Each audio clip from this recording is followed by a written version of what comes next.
The U.S. Department of Justice announces terrorism charges against senior leaders of Hamas.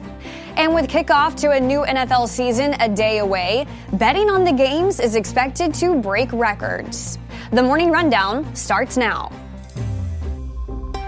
From the Straight Arrow News Studio, bringing the stories that matter to you from across the United States and around the world. This is the Morning Rundown. Today is Wednesday, September 4th. Thank you for joining us. I'm Kara Rucker. The Department of Justice has announced charges against 6 senior Hamas officials for killing at least 43 Americans since the terrorist attack on October 7th in Israel. It's been nearly 11 months since Hamas launched its assault, and there's still war raging in Gaza and mass protests taking place in the streets of Israel after 6 more bodies of hostages were recovered. U.S. Attorney General Merrick Garland says the federal charges unsealed Tuesday won't be the last efforts by the DOJ to hold Hamas accountable for its heinous crimes. On October 7th, Hamas terrorists murdered nearly 1,200 people, including over 40 Americans, and kidnapped hundreds of civilians. They perpetrated the deadliest massacre of Jews since the Holocaust. The charges unsealed today are just one part of our effort to target every aspect of Hamas's operations.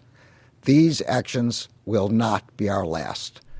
Garland says the department is also investigating the deaths of Americans as acts of terrorism, including the death of Hirsch Goldberg Polin, a 23-year-old American-Israeli found killed in Gaza over the weekend.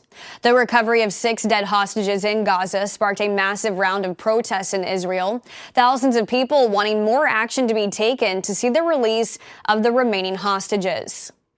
The charges filed against 6 Hamas leaders include conspiracy to provide material support to a terrorist organization, conspiracy to murder U.S. nationals, and to use weapons of mass destruction. However, of the 6 Hamas officials charged, 3 of them are dead, and the other 3 have not been captured. Ukrainian President Volodymyr Zelensky says Kyiv will be holding on to the Russian territories it seized last month indefinitely as its war with Russia stretches on. It's part of a plan to force Russian President Vladimir Putin to the negotiating table. Almost a month ago, Ukrainian troops took over Russia's Kursk region in an unexpected operation. Ukraine now claims it controls nearly 500 square miles of Russian territory and has taken hundreds of Russian prisoners of war. In an interview with NBC News, President Zelensky says it's not about land, it's about something more. Now you've captured this territory in Russia. So the big question is, what do you plan to do with it? Нам не потрібна російська територія. Я це завжди. We don't need the Russian territory. Our operation is aimed to restore our territorial integrity. We capture Russian troops to replace them with the Ukrainian. We tell them, we need our military soldiers in exchange with the Russian ones. The same attitude is to the territories. We don't need their land. Zelensky would not discuss whether Ukraine planned to try to seize more Russian territory. Zelensky's interview aired just hours before Ukraine's foreign minister resigned today, as a Ukraine parliament deputy warned Wednesday would be the, quote, day of resignations, with more than half of Zelensky's cabinet members expected to be replaced. With less than 9 weeks to go until Election Day, both presidential candidates will be on the road today. The Democratic nominee, Vice President Kamala Harris, will be giving a speech in New Hampshire, where she's expected to announce plans for new benefits for entrepreneurs and small businesses, including a tax deduction of up to $50,000 for starting a small business, 10 times the $5,000 amount currently granted to small businesses in their first year. She's also set to announce a goal of 25 million small business applications during her first term if she's elected president. This would surpass the 19 million new small businesses under the Biden administration. Meanwhile, the Republican presidential nominee, former President Donald Trump, will be holding a town hall in the battleground state of Pennsylvania. Trump will be taking questions during the event at the Farm Show Complex in Harrisburg, hosted by Fox News host Sean Hannity.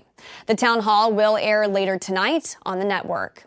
And both vice presidential candidates will also be holding events today, with Minnesota Governor Tim Walz in Pennsylvania and Ohio Senator J.D. Vance in Arizona. A federal judge has rejected former President Donald Trump's request to intervene in his New York criminal case. Trump's lawyers were hoping to move the case to federal court so they could try to have his conviction overturned in the wake of the Supreme Court's presidential immunity ruling. The judge said Trump's conviction for falsifying business records involved his personal life, not official actions, which the Supreme Court ruled are immune from prosecution.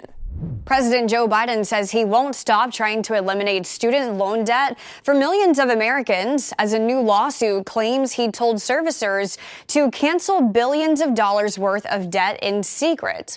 The lawsuit, brought by 6 Republican states, led by Missouri Attorney General Andrew Bailey, alleges they have documents proving the Biden administration plans to begin canceling loans this week, even though a cancellation plan technically does not exist yet.